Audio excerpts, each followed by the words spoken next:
The UK prison system is under greater pressure than ever before. Prison population has increased year on year very dramatically over the last few years.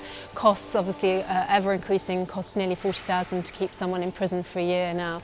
And the rates of reoffending are incredibly high.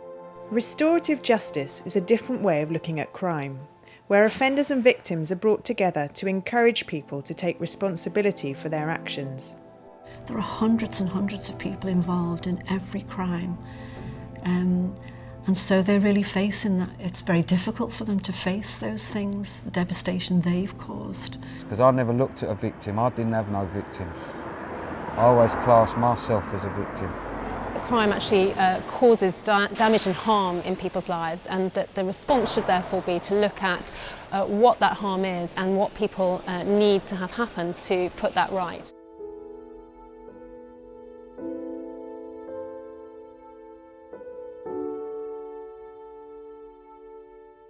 Prison Fellowship is a Christian charity supporting the work of chaplaincies in prison, and our courses are staffed by and run by volunteers. Prison Fellowship's Restorative Justice and Victim Awareness programme is called Sycamore Tree. The Sycamore Tree is a 6-week course. So in the first week, really that is an introduction for them to restorative justice and comparing it to sort of the justice system that most of them have experienced through imprisonment. In week 3 of the course, the inmates get to meet a victim of crime.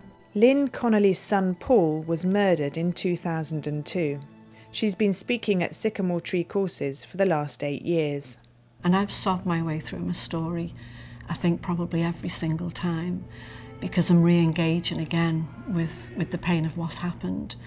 But obviously because of the response, to me it's worth it. And in the midst of that, even though it's very simple, I think there's a lot of emotions and a lot of things for them to process as they kind of face up to the potential impact of their crime on victims.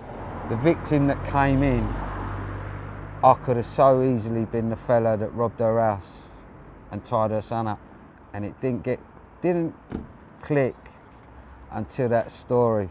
Then once they've heard from a victim of crime, we start to challenge their own behaviour. We challenge, for example, things like the excuses that they might make for their offending. And not to deny that those things have happened in their past, but to challenge them to put them into a place and then to work from that positively to start to make amends. And in the final week of the course, it's sort of an opportunity for the participants to express their sorrow and their understanding of what they've done and apologise or in some way make an act of restitution. It gives the guys a chance to make a public confession or a public stand that as a result of this course they want their life to be different. Once the course is over, what we hope is that we've given them a motivation to start perhaps engaging with things both within the prison and once they come outside of the prison that probably typically in the past they won't have engaged with in any way. And I wrote a letter just to say that I don't think I'd leave any more victims, and 4 years down the line I haven't.